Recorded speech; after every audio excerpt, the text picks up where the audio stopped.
एक बार पुनः आप सभी का गैमेट की कक्षा में स्वागत है।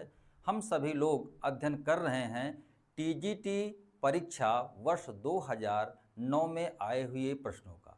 पहले भाग में हम सभी लोगों ने प्रश्न संख्या 1 से लेकर के प्रश्न संख्या 20 तक का अध्ययन कर लिया है।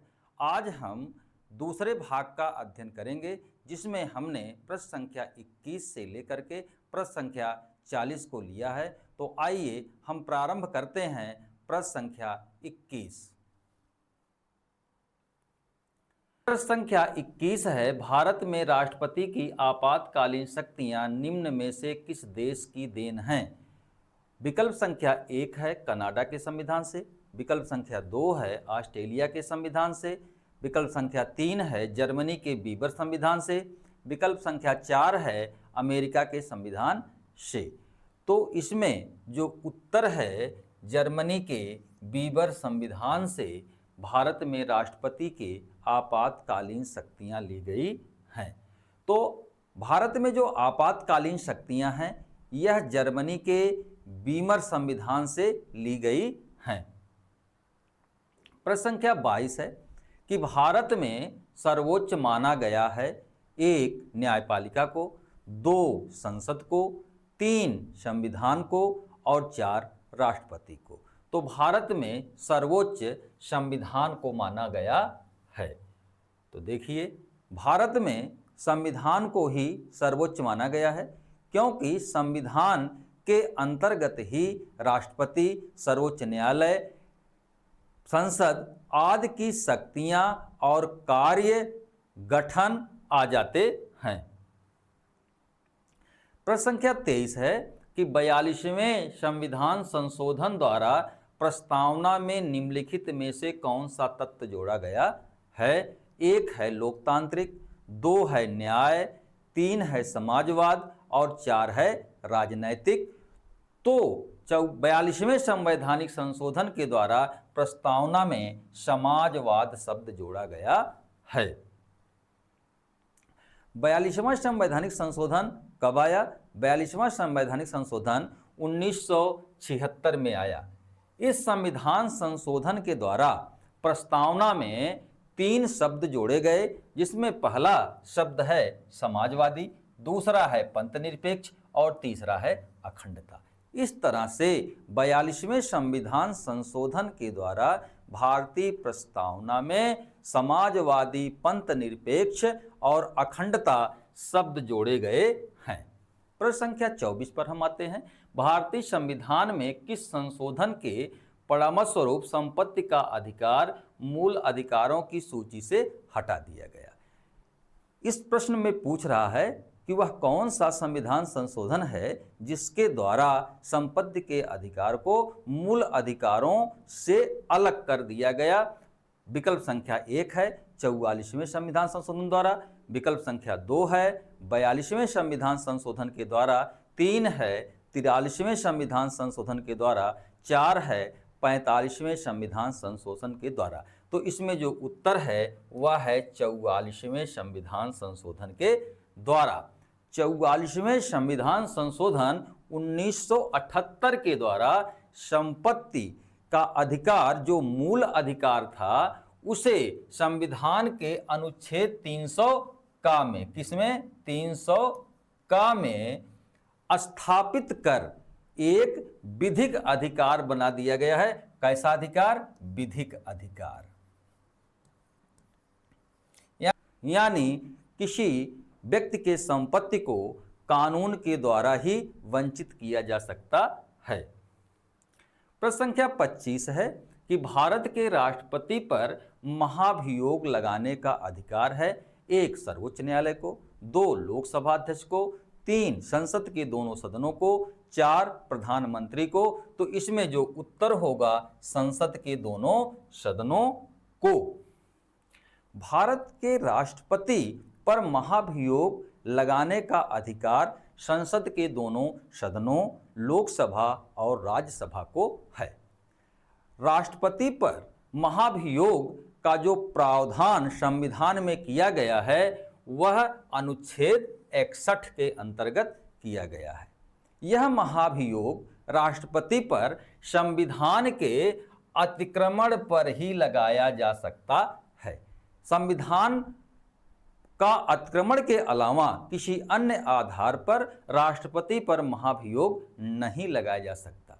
यह महाभियोग संसद के दोनों सदनों में से कोई भी सदन लगा सकता है, वह राज्यसभा भी हो सकता है और लोकसभा भी हो सकता है। राष्ट्रपति का जो महाभियोग की प्रक्रिया है वह एक अर्ध न्यायिक प्रक्रिया है, जिसको कि अंग्रेजी में क्वासी जुडिशियल कहा जाता है।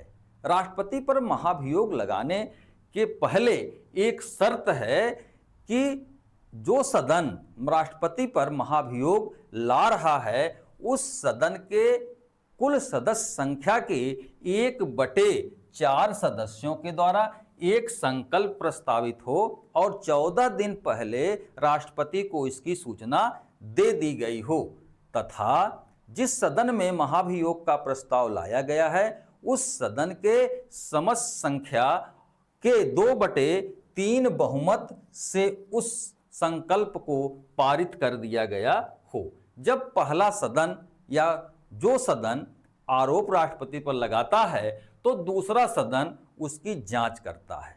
इस जांच में राष्ट्रपति को उपस्थित होने या अपना प्रतिनिधित्व करने का अधिकार है। यदि दूसरे सदन के द्वारा राष्ट्रपति पर लगाया गया अभियोग सिद्ध हो जाता है तथा दूसरा सदन भी अपनी सदस्य संख्या के 2/3 बहुमत से संकल्प पारित कर देता है तो राष्ट्रपति को अपने पद से हटना पड़ता है।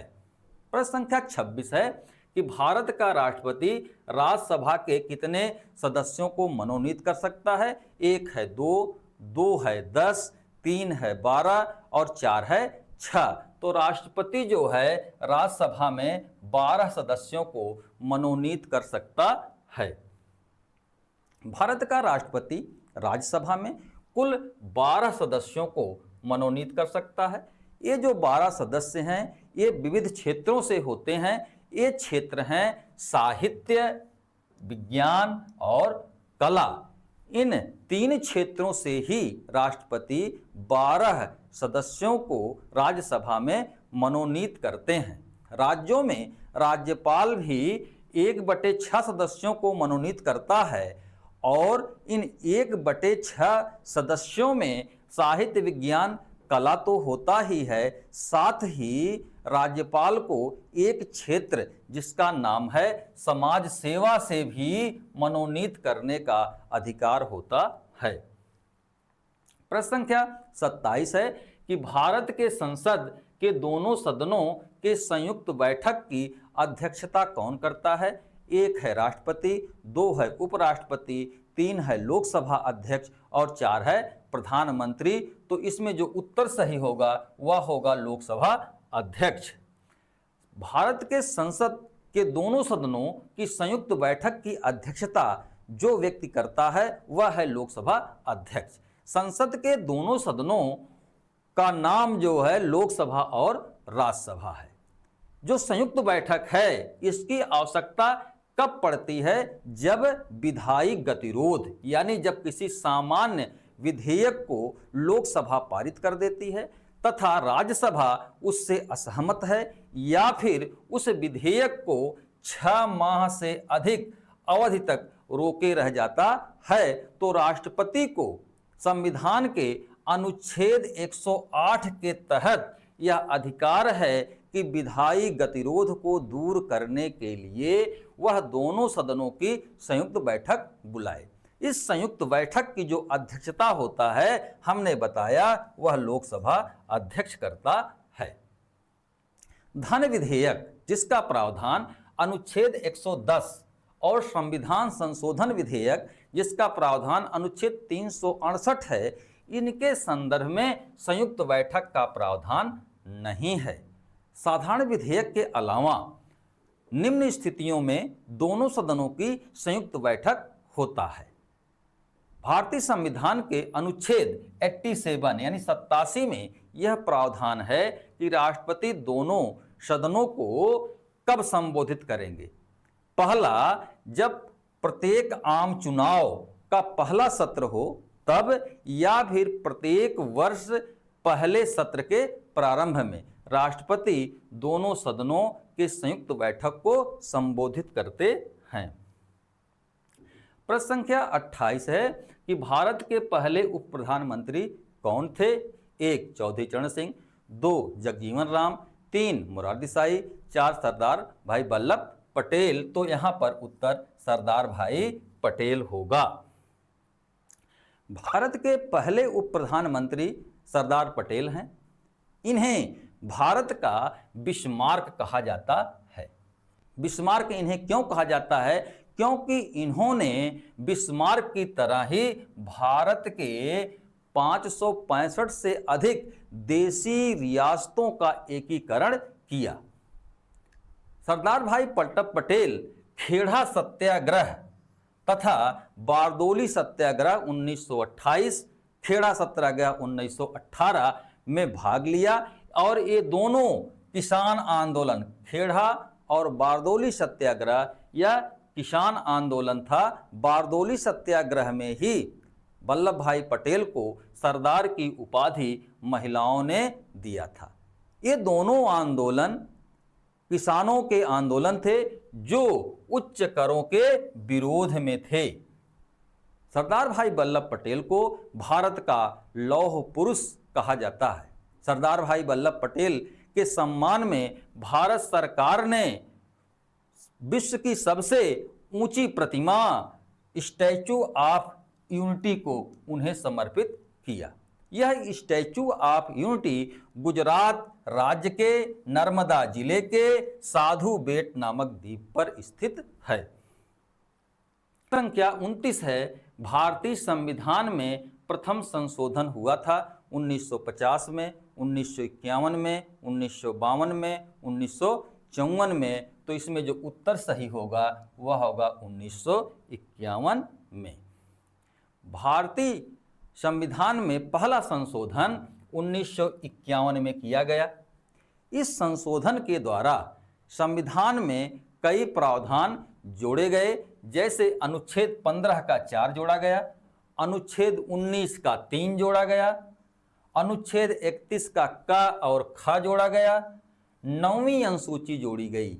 यहाँ पर 9वीं अनुसूची ज़्यादा महत्वपूर्ण है क्योंकि यह अनुसूची केंद्रीय और राज्य कानूनों को ऐसी सुरक्षा देती है कि न्यायालयों के द्वारा उन कानूनों पर चुनौती नहीं दी जा सकती है। किंतु यदि कोई कानून संविधान के मूल संरचना, मूल भावना का हस्तक्षेप करता है या मौलिक संरचना का उल्लंघन करता है तो न्यायालय द्वारा इसकी समीक्षा की जा सकती है। इस सूची में यानी 9वीं अनुसूची में जो विशेषकर कानून हैं वह कृषि से संबंधित हैं। प्रश्न संख्या 30 है कि उच्चतम न्यायालय के मुख्य न्यायाधीश का वेतन है 2.5 लाख, 2 लाख, 1.5 लाख, उपयुक्त में से कोई नहीं। तो इसमें जो उत्तर सही होगा उपयुक्त में से कोई नहीं। सर्वोच्च न्यायालय के मुख्य न्यायाधीश का जो वेतन है वह है 2,80,000। सर्वोच्च न्यायालय के अन्य न्यायाधीशों का वेतन 2,50,000 रुपये है। अब प्रश्न संख्या 31 देखिए, महान ग्रंथ अर्थशास्त्र के लेखक कौन थे? आसान सा सवाल है। ऑप्शन है अमर्त्य सेन, कौटिल्य, मनु और एडम स्मिथ। तो इसमें जो उत्तर सही होगा वह होगा कौटिल्य। अर्थशास्त्र नामक ग्रंथ के लेखक जो हैं वो हैं कौटिल्य। अर्थशास्त्र एक ऐसा ग्रंथ है जो राजनीति और प्रशासन पर लिखा गया है। कौटिल्य ने राज्य के 7 अंग बताए हैं, जिसमें स्वामी है, अमात्य है, जनपद है, दुर्ग है, कोष है, दंड है और सुहृदय। सुहृदय को मित्र कहा जाता है। कौटिल्य ने विदेश नीति के संचालन के लिए 60 गुणीय नीति को अपनाने के लिए कहा है, जिसमें पहला उसने कहा है कि संधि यानी शांति बनाए रखने के लिए गठबंधन की नीति को कौटिल्य ने संधि कहा है। दूसरा कहा है विग्रह। विग्रह का तात्पर्य है युद्ध करने का निर्णय। यान तीसरा है, यान है बिना युद्ध की घोषणा किए युद्ध की तैयारी करना क्या है? यान है। और चौथा है आसन। आसन का तात्पर्य उदासीनता या तटस्थता की नीति है। संश्रय, संश्रय का तात्पर्य है अन्य राजा का संरक्षण पाने का प्रयत्न करना। और द्वैधी भाव का अर्थ है एक राजा से संधि और दूसरे राजा से विग्रह की नीति। शक्तिशाली राजा के साथ संधि और कमजोर राजा के साथ विग्रह की नीति की बात कौटिल्य ने कहा है। इस तरह से कौटिल्य के 60 गुणीय नीति में संधि, विग्रह, यान, आसन, संश्रय और द्वैधी भाव आता है। कौटिल्य ने राज्य के हित के लिए कूटनीति के 4 साधन बताए हैं। पहला साधन उन्होंने बताया है साम। साम का अर्थ है समझाना या शांति की नीति। दूसरा दाम, धन दे करके तुष्टीकरण की नीति जो है वह दाम है। दंड, राजा के साथ युद्ध करना दंड है। और भेद, भेद का तात्पर्य फूट है, यानी भेद के उपायों को अपनाने के लिए कौटिल्य ने कहा है। अतः कौटिल्य ने राज्य के हित के लिए जिस कूटनीति साधन को अपनाने की बात कहा है वह है साम, दाम, दंड और भेद। कौटिल्य ने राज्य के उत्पत्ति के सिद्धांत का स्पष्ट पूर्वक उल्लेख नहीं किया है, किंतु राज्य के उत्पत्ति संबंधी विचार अर्थशास्त्र के प्रथम अधिकरण यानी पहले अधिकरण के 13वें अध्याय में जो है राज्य के उत्पत्ति संबंधी विचार मिलते हैं। कौटिल्य के अर्थशास्त्र में यद्यपि राज्य के उत्पत्ति सिद्धांत का उल्लेख नहीं किया गया है, किंतु जब वे कहते हैं कि अराजकता की स्थिति से निकलने के लिए आम लोगों ने मनु को राजा बनाया तथा यह तय किया कि वे अन्न का 1/6वां भाग तथा व्यापार का तथा सोने का 1/10वां भाग राजा को देंगे, तो इसके बदले राजा उनके लिए योगक्षेम का दायित्व स्वीकार करेगा, यानी कल्याण का दायित्व स्वीकार करेगा। इससे पता चलता है कि कौटिल्य ने सामाजिक समझौते को स्वीकार किया है। केपी जायसवाल नामक विद्वान कहते हैं कि कौटिल्य भारत का हाब्स कहा जाता है, किंतु हाब्स के लेवियाथन और कौटिल्य के अर्थशास्त्र में जमीन आसमान का अंतर है। जहां हाब्स का लेवियाथन अनियंत्रित और निरंकुश है, वहीं पर कौटिल्य का जो राजा है वह योगक्षेम के दायित्वों से बंधा हुआ है, यानी जन कल्याण के दायित्वों से बंधा हुआ है। हाब्स का समझौता जहां तक भौतिकवादी है, वहीं कौटिल्य ने राजा में दैवीय शक्तियों इंद्र, यम आदि का समावेश किया है। कौटिल्य का जो राज्य है वह कृत्रिम, नैतिक, जैविक, धर्मनिरपेक्ष और कल्याणकारी राज्य है। कौटिल्य ने राज्य को साध्य माना है और व्यक्ति को साधन माना है। पंडित जवाहरलाल नेहरू ने अपनी पुस्तक डिस्कवरी ऑफ इंडिया में कौटिल्य को भारत का मैकियावेली कहा है। कौटिल्य के अर्थशास्त्र में अन्वीक्षिकी, त्रयी, वार्ता और नीति संबंधी 4 विधाओं की बात कही गई है। अन्वीक्षिकी का मतलब होता है तर्क और दर्शन। त्रयी का मतलब है धर्म, अधर्म और वेदों का ज्ञान। वार्ता का तात्पर्य है कृषि और व्यापार। नीति का तात्पर्य है शासन, कला, राजनीति, शास्त्र। एक परीक्षा में वार्ता के संदर्भ में प्रश्न पूछा था कि यह किससे संबंधित है, तो यह व्यापार और कृषि से संबंधित है। अंतर्राष्ट्रीय राजनीति यानी विदेश नीति के संचालन के लिए कौटिल्य ने मंडल सिद्धांत दिया है, जिसमें 12 राज्यों की कल्पना की गई है और जिसके केंद्र में विजिगीषु राजा है। विजिगीषु का तात्पर्य होता है विजय की इच्छा रखने वाला। प्रश्न संख्या 32 है कि उत्तर प्रदेश की प्रथम महिला मुख्यमंत्री कौन थी?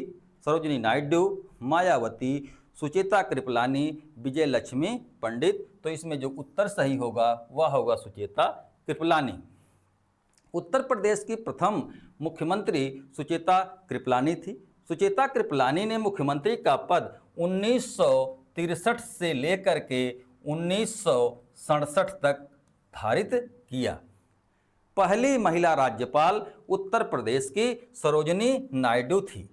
पहले मुख्यमंत्री उत्तर प्रदेश के गोविंद वल्लभ पंत हैं तथा पहले विधानसभा अध्यक्ष उत्तर प्रदेश के पुरुषोत्तम दास टंडन हैं। प्रश्न संख्या 33 है, केंद्र राज्य संबंधों में विवाद का एक प्रमुख कारण रहा है। 1 राष्ट्रपति का पद, 2 प्रधानमंत्री का पद, 3 राज्यपाल का पद, 4 मुख्यमंत्री का पद। तो इसमें जो उत्तर सही होगा वह होगा राज्यपाल का पद।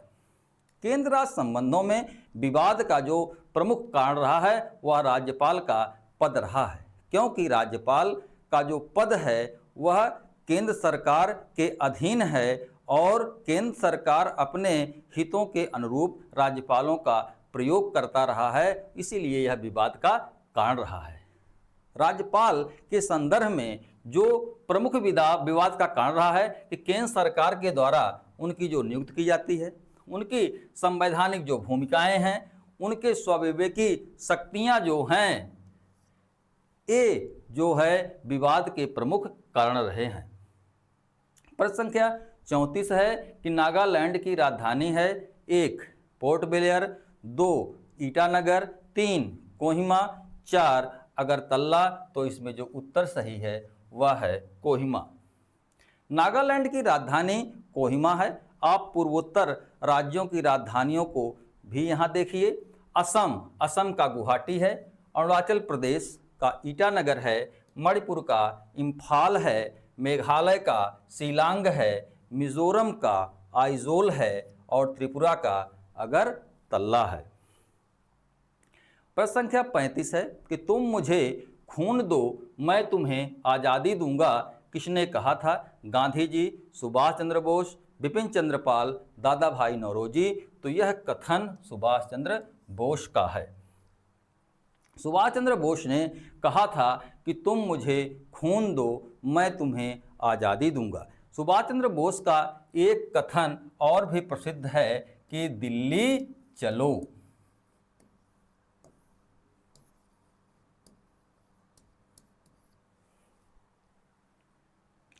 प्रश्न संख्या 36 है कि राजनीतिक दल किसके लिए जरूरी हैं? 1 सैनिक शासन के लिए, 2 तानाशाही के लिए, 3 लोकतंत्र के लिए, 4 निम्नलिखित में से कोई नहीं। तो राजनीतिक दल लोकतंत्र के लिए जरूरी हैं। क्यों?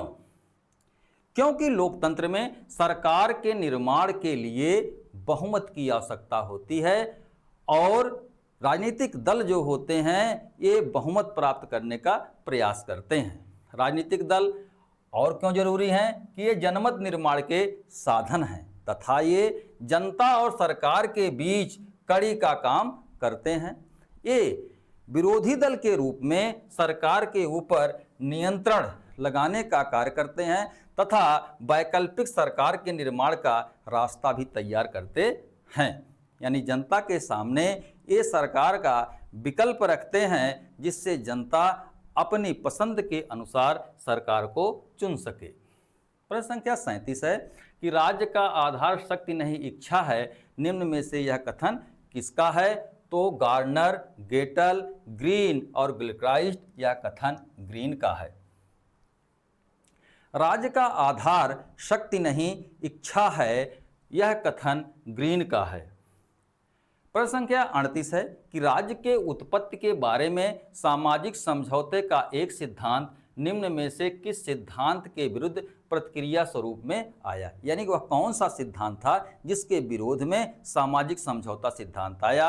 1 शक्ति सिद्धांत, 2 ऐतिहासिक सिद्धांत, 3 दैवीय सिद्धांत, 4 मार्क्सवादी सिद्धांत। तो इसमें जो उत्तर सही होगा वह होगा दैवीय सिद्धांत। राज्य का सामाजिक समझौता सिद्धांत दैवीय उत्पत्ति सिद्धांत के विरोध में आया। प्रश्न संख्या 39 है कि रूसो किस देश का निवासी था? इंग्लैंड, फ्रांस, जर्मनी और स्पेन। तो रूसो यहाँ पर फ्रांस का निवासी था। रूसो फ्रांस का निवासी था।